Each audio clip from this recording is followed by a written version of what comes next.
Ever notice how ads always pop up at the worst moments? When the killer's identity is about to be revealed. During that perfect meditation flow.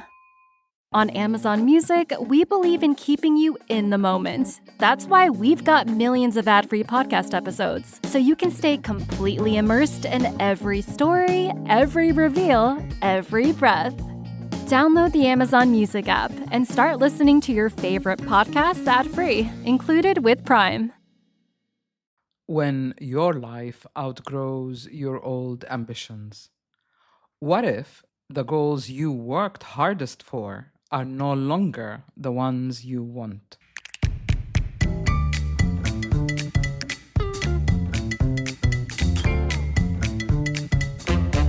Welcome to Unbox the podcast. I'm Sahar Huneidi Palmer, intuitive life mentor and your host. This season, we're exploring the courage to be you. What that really means in practice, not as an idea, but as a way of living, deciding, and leading yourself. In this episode, I want to talk about something that can feel uncomfortable, even confusing, when your life begins to outgrow your old ambitions. There comes a point where what once drove you no longer fits. And the question is, who have you become? When ambition stops feeling right. Many people think ambition is fixed, that once you set a direction, you stay committed to it. But that is not how real growth works. Ambition is not just about what you achieve.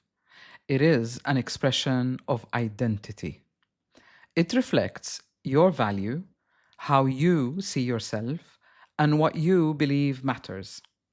As your identity evolves, your ambitions must also evolve with it. What once felt exciting can start to feel heavy. What once gave you purpose can begin to feel empty. This is where people become unsettled, because externally, everything may still look successful, but internally, something no longer aligns. This is not failure, it is a signal. I want to talk about the silence that comes after achievement. I see this often in my work, especially with people who have achieved a lot. There is a phase that comes after movement, after building, after doing, and that phase is silence. It may feel like emptiness, but it's actually quietness of the mind and the body. You're stepping away from an old way of thinking, and your body and mind do not know yet what to do. I recently started a group called the Unbox Collective on WhatsApp. It is by invitation. Some members I have known and worked with for over 20, even 30 years. We have actually grown together. Now, some of them are retired. They're looking back at their careers, reflecting on how they spend their time, their energy, their focus. And at the same time, we have members who are just starting or completely reinventing their careers. The contrast is powerful because the same question appears in both directions. Were those truly our ambitions? Were you following something that you thought you had to follow? What clients are really experiencing is this. One of my clients shared something that captures this clearly. She said that after having her previous career, she began to experience long periods of silence. And in that silence, thought that she had pushed aside for years started to surface. Not gently, but all at once. And because they had been suppressed for so long, they appeared as a crisis. This is important to understand. When we stay busy, we don't always realize what we're carrying. When the noise stops, the mind tries to create problems to stay in control. But underneath that, there is a deeper layer waiting to be seen. When you learn to sit with that instead of reacting to it, clarity begins to emerge. This is what real self-awareness begins. Let's talk about identity and motion. Another member in the group said something equally important. He said that many people, especially men, link their motion and acceleration with their identity. If they're moving, achieving, solving, they feel like themselves. But when things become still, they feel lost and sometimes begin to label themselves as depressed. He shared a simple moment. He was trying to fix something technical, nothing was working, and then suddenly there was a gap, a pause, a moment where nothing was happening. And in that moment of stillness, the solution appeared. My name is Mackenzie, and I started a GoFundMe for the adoptive mother of a nonverbal autistic child. The mother had lost her job because she wasn't able to find adequate care for this autistic child. So she really needed some help with living expenses, paying some back bills. So I launched a GoFundMe to help support them during this crisis. And we raised about $10,000 within just a couple of months. I think that the surprising thing was by telling a clear story and just really being very clear about what we needed, we had some really generous donations from people who were really moved by the situation that this family was struggling with.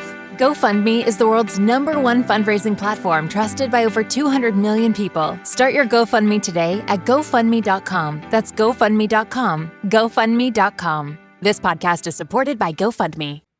No force, no effort.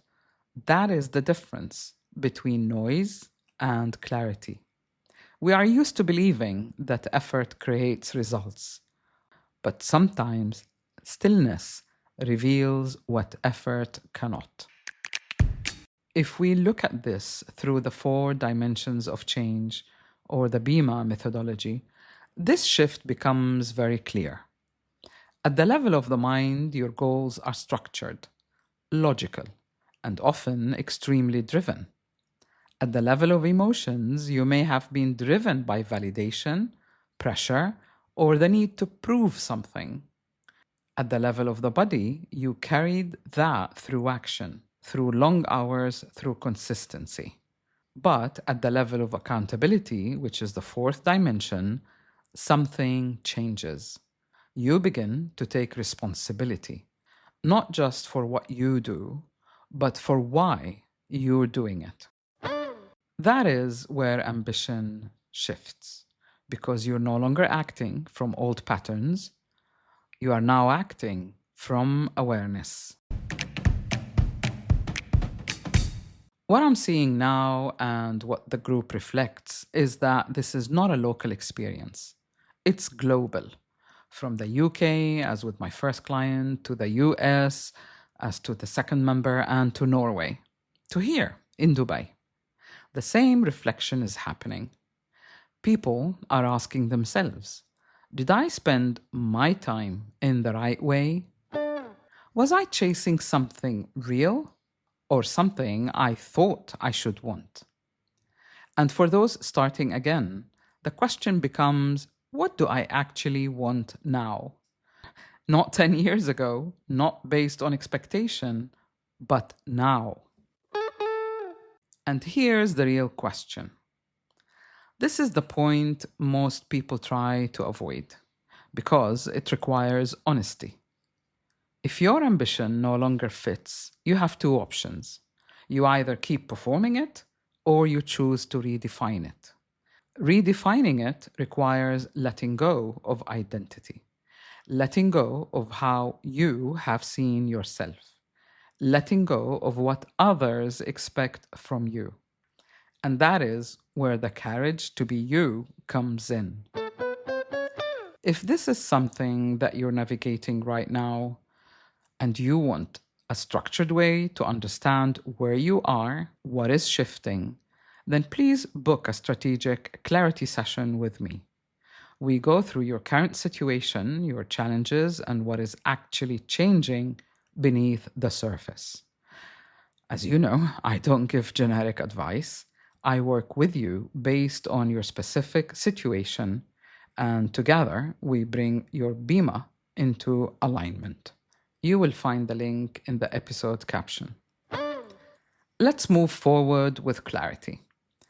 Outgrowing your ambitions doesn't mean that you've lost direction. It means your direction is becoming more precise.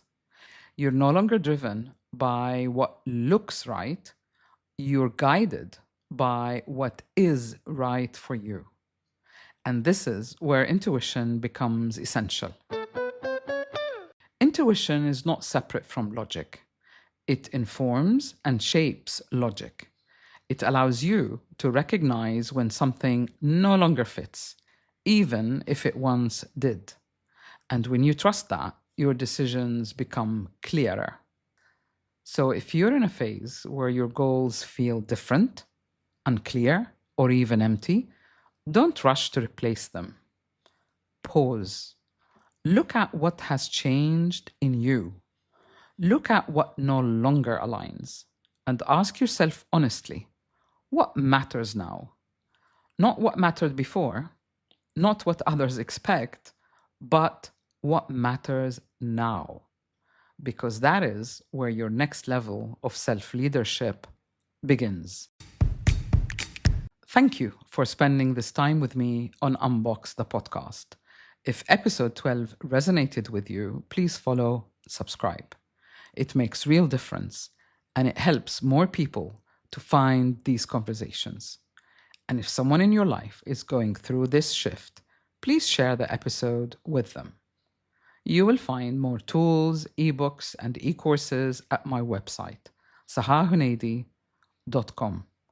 Until next Tuesday, have the courage to be you. Show up, stay true.